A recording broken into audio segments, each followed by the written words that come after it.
असो छठ में न राजा जियनी तनी को नहीं ठीक कहनी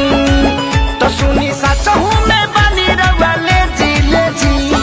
राजा करे जा बोली उखिया ले आवे खाती के करा के भेजी राजा करे जा बोली उखिया ले आवे खाती के करा के भेजी। बोला बोला सूरज देव की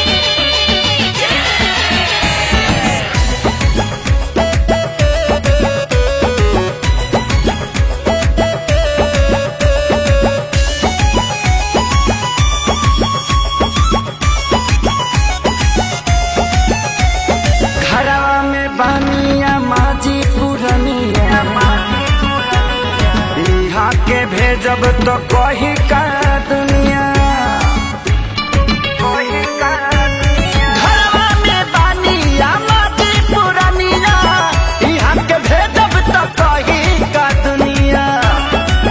तरौरा पूजा में देखवनी न तेजी राजा करे जा बोली उखिया ली आवे खाती के करा के भेजी राजा करे जा बोली उखिया ले आवे खाती के करा के भेजी के करा के भेजी उखिया ले आवे खाती के करा के भेजी।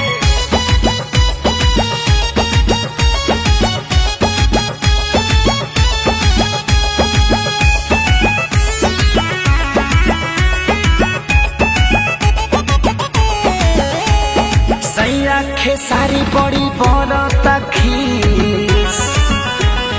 यादव राज बाट रउले बीस हाँ सैया खेसारी बड़ी बरता खीस यादव राज बाट रउले बीस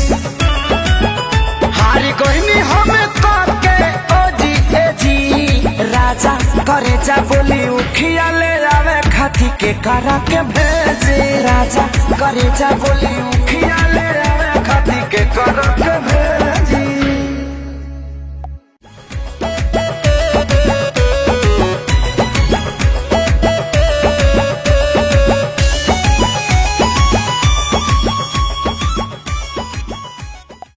हारी कोई हमें करके ओ